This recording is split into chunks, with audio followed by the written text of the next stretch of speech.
insane ratio versus Protoss. He was known for, even before he moved to WCS America, being a great Terran versus Protoss player, along with Bolt. Both of these guys really good at this matchup. He's 34-17 this year versus Protoss, so he's got about a 67% win ratio there.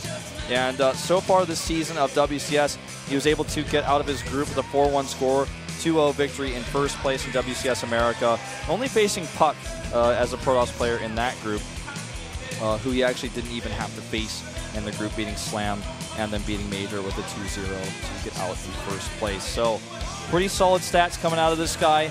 Loving that he's wearing his hat backwards under his headset. Yeah. That's what I wanted to talk about earlier. It doesn't fly. Yeah, it doesn't get much more badass for a than Korean that.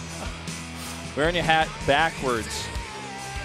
Now, Rain also has advanced all the way to the round of 8 of the GSL, getting out in first place in both groups he played. And you want to know who he played in his groups. His groups were, featured such players as Zast, Rogue, and Hurricane in his first group. And his second group, Solar, SOS, and Effort. So pretty intense groups this guy just got through. First place in both, 4-1 scores in both groups, as well as a 10-5 record versus Terran. In an era where we don't even have very many Terrans in Korea. It's so true. That's what I wanted to mention. Like, for individual stats, like, he only has 15 games against Terran this year. That's 15 games in an entire year against one race. It's crazy. Just doesn't, you know, doesn't play that many Terrans here in Korea, but overall, still a really nice record here. All right, guys, let's go into our next best of 5 here. Bomber up against Rain.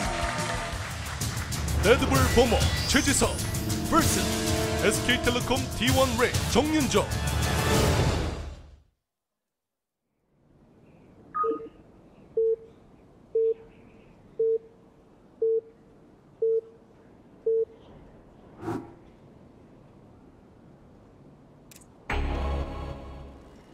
Now up here in the top right in the red, the nice Red Bull symbol there, he is Bomber. And down here the bottom right in blue for SKT, it's Rain. Now Rain has, now you might be wondering, okay, so why is Rain still wearing the SKT jersey? I heard yesterday that he has left SKT. I believe his contract runs until the 30th of September, and so at that point he will no longer be an SKT player, but until that moment he will wear the tag and he will wear the jersey. And I think actually every single player in KeSPA has that same contract date. I could be wrong, but I think that's when the free transfers, free agents rather, I should say, all start to happen. Bomber fighting. There's a Bomber fan in the crowd. There was a Rain fan before rooting for 7 Protosses in the round of 8. If Rain does win, that will be the situation we're dealing with. Yeah, we're almost there. Flash always has to ruin everything. It would be so sick if Flash just won it. It could happen. Terran favored on this map so far, 37-20. That's, of course, stats from more regions than just Korea, I believe. So not always the most accurate representations of the highest level of competitive play. But if you want to take a broader scale, Terran's doing okay. And Bomber is going to take that safe backdoor CC first here on this map. Yeah. Whereas Rain just going for that gateway, getting his gas as well. Just playing it safe. Pretty standard.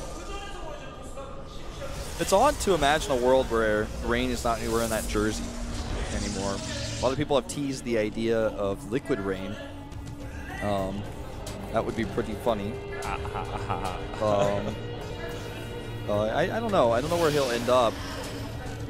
Was there any news about him wanting to go to a foreign team? I did look that up yesterday. I feel like he did say he was interested, but not that he was exclusively looking for a foreign team, I think is what he said. I would like to see, myself personally, I'd be disappointed if my boys here, these 3 guys, left KeSPA, because I think that, you know, if you're thinking about a long-term amount of success, the stability is here. You know, Pro League is coming up next year. The salaries are insanely good here. No one in KeSPA is going to backstab you. There's this, you know, it's very safe. It's a very, you know, really stable ecosystem we have here for Korean StarCraft 2. If you want to travel, though, and there's a good enough offer, I don't want to hold any of these guys back. I hope they do what makes them happy. But for me personally, I want them to stay in Korea. Would hate to see someone go to a foreign team and then lose some of their skills, deteriorate over time, and then come back to Korea and not be able to compete and then suddenly retire. We haven't really seen that too often, but I mean, every now and then, player here and there. A player here and there goes overseas, was one of the best players, and suddenly nobody takes them seriously anymore. No, I hope that doesn't happen, especially to my big boy parting, because I need my doses of parting. I know he was streaming earlier. I was sad I couldn't watch because I was casting and get ready for the cast today, but always want to watch big boy parting. I'm hoping he's keeping up on that cast or on that streaming. Maybe casting one day, but he'd be a good caster. That would be cool. But yeah, I hope he keeps streaming that. Bomber's being Bomber here. Loves to go into his triple barracks after CC first. Nothing out of the ordinary from him. Likes units. He does. He likes to keep making those. Yeah. Spending his money.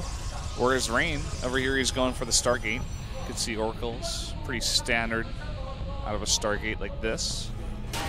Go try to do some damage. That backdoor expansion very close to where the Protoss is on this map, so can get over there quite quickly. At a good angle as well. Yeah. So that Oracle rallied to the left. So he wants to take the long way. Don't think he'll pull them like we saw earlier out of Hero, but could be something we see. A bit of a mind game going into that. The Robo's coming up now, what you'd expect to see from Rain. It's actually, we haven't really pointed out that this is kind of crazy to see from Rain. I don't think I've ever seen him make an Oracle versus Terran before. He pretty much always just goes Robo and plays safe. Especially on this map, you just sit back with your backdoor expansion and just get Colossi really, really safe, but wants to be unpredictable here. And unfortunately for him, he's going to scout wrong with his Oracle. He's going to go again to the top left and see that Bomber's not up there either. And eventually get to the base of Bomber. He'll reach it eventually. But that might mess with Bomber a little bit, actually. The longer it takes him, the less Bomber is going to expect this. Both these players have played this almost completely blind. You see the first scout coming out from Bomber right now. And actually barely going to miss this Oracle, funny as it is. They'll miss each other here. Factory's done. We're going to see that starport come up. He's going to get ready for medevacs. He's got his units split well, and he's got a nicely placed bunker. So this Oracle shouldn't do too much damage, if any at all. Find out. Maybe gets one SCV here in the gas. Yeah, looks like he might. No, misses it. Bomber already ready. I mean, with 3 barracks, you're going to have so many Marines. Look at this. Quick third. Sees what Bomber's doing. Sees him powering up. Feels safe enough to get that third base on the back of Colossi. Don't blame him.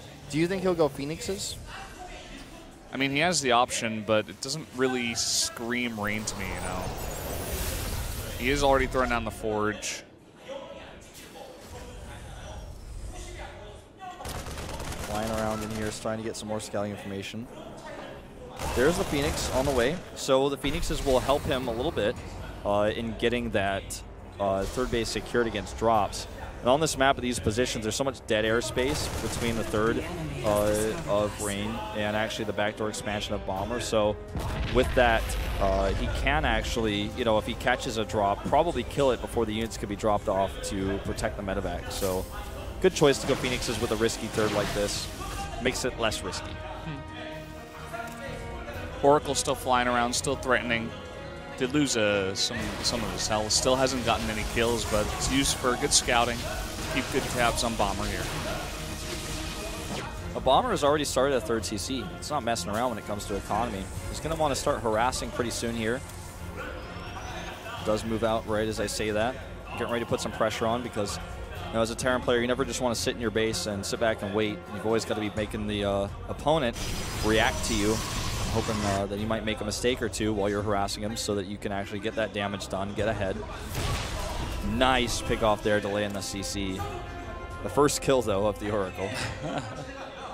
Observer sees this entire army. I think Bomber saw the obs. Maybe not. Saw that one. Yeah. And over here, he's coming around. is spotted by a pylon. Rain doesn't have too many units just yet, though. He's spread a bit thin. And he needs to be careful. He needs to get that Nexus cannon up and ready. All right, here we go. Coming from two sides. Guardian Shield is up. Great forces on the left side, but he's still got units coming from the north. He needs those Phoenixes in here as well, but look at this. There's just so many units here for Bomber. Finally, the Nexus cannon goes down, and some pickups here are going to help. And the Colossi stays alive. A really nice time warp here on the rest of the units as well. He needs that Colossi alive, and he's starting to fight with these probes as well. He's sustaining a lot of losses right now. A lot of probes going down here, and Bomber's not done yet. He's trying to push his way through the Nexus cannon. Vikings arrive here, and he gets the Colossus. A great pickoff there. A lot of damage done, and this is the Bomber that you all love and know. I'm going to continue to push forward here a little bit. He actually decides to regroup for a second, realizing he only has a few medevacs, needs to get the rest of his Vikings together with a solid push there, and this puts him quite heavily in the lead. Anytime you ever see a Terran player who's up in Harvesters plus the Mules, you know something has gone wrong for the opponent. Yeah. Way up in supply here as well. This Oracle comes in here, gets 2 kills. A little, little thing to get back into the game. He even survives with 1 health. That's nice as well. Now let's see if he can survive much longer than that. Probably going to be a bit crippled going forward, but anything that he can do will give him maybe a little bit more of an edge in this game, or at least try to. Right now the Viking count is getting pretty dangerous for Bomber. He's got this 4 set up, and that Nexus cannon isn't going to last forever. This time he might swing the hammer a little bit harder, commit a little bit harder to an attack. A lot of those Phoenixes got eliminated earlier. And oh, here come the boys! He's going that lazy boy push, and this could end the game. This is a very, very intense moment right now. And Rain, does he even know about it? He's going to find out right now. With that Phoenix is coming back, the Observer sees this. He doesn't know about the SCVs. Now he sees them. He knows. He's desperately trying to throw down like 1,000,000 cannons in his main base right now. He needs to defend this. But I'm not sure. I mean, he only has 3 Colossi, and there are so many Vikings in the air, as well as so many SCVs pushing in with this as well. He needs those force fields. Good bait here by Bomber. Wants to get any force fields baited out that he can. He wants to target those sentries. One goes down. He needs those sentries. He needs those cannons to finish. He's going to lose this base, that's for sure. Don't forget, Bomber still has triple Mules and a 3rd CC at home. And he's eliminated that 3rd Nexus of Rain. See if he commits to go forward up against these cannons. Looks like he will. A little bit of hesitation. He's doing it. 3 force fields go down. Great zoning here against this army. But there's so many Vikings. Can they knock those Colossi out of the sky? The answer is no.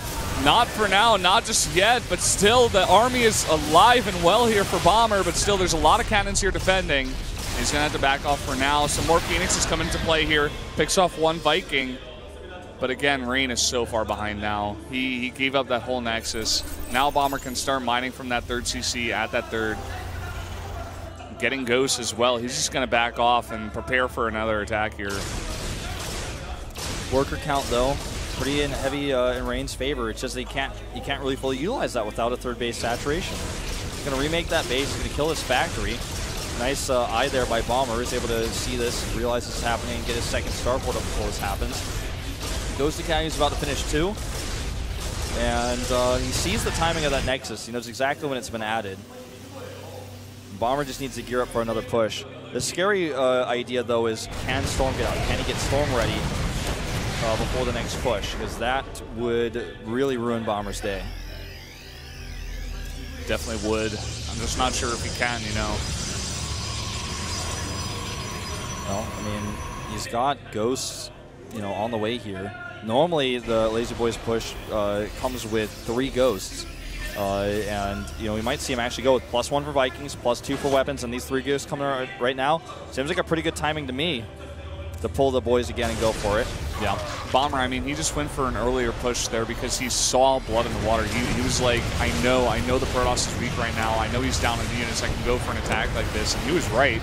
He got a huge advantage, and now he's got an even bigger army. It's so scary. Look at that thing.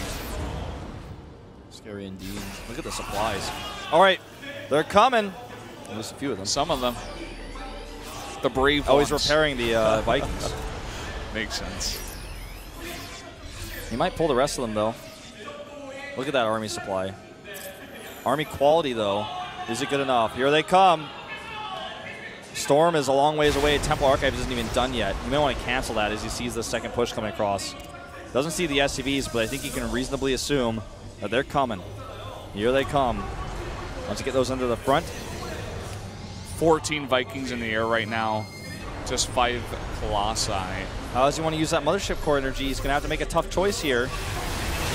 All right, here we go. The engagement is on. The Vikings doing what they want, and great spread here on this bio. I think this is just too much. I think Bomber's going to maybe roll him over here. There's got so much firepower on those Vikings. The SCBs did what they needed to do, and that is going to be game. Bomber's going to take game number 1, ladies and gentlemen. GG. Wow, Bomber, so aggressive. What amazing play there.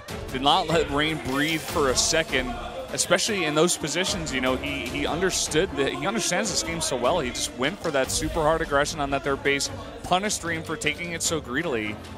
Came from two directions, cut down the amount of Colossi that were there, pulled the boys once, pulled them again, and there you have it. Looks emotionless in his win. I'm sure he's happy, but Rain looks kind of angry, man. I never really see his brow furrowed quite like that. Yeah. He looks really mad. It's a hard loss to take.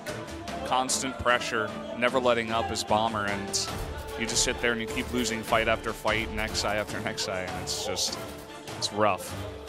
Rough indeed, man. Rougher than a cat's tongue, man. Yeah, I guess so. Rougher than sandpaper, man.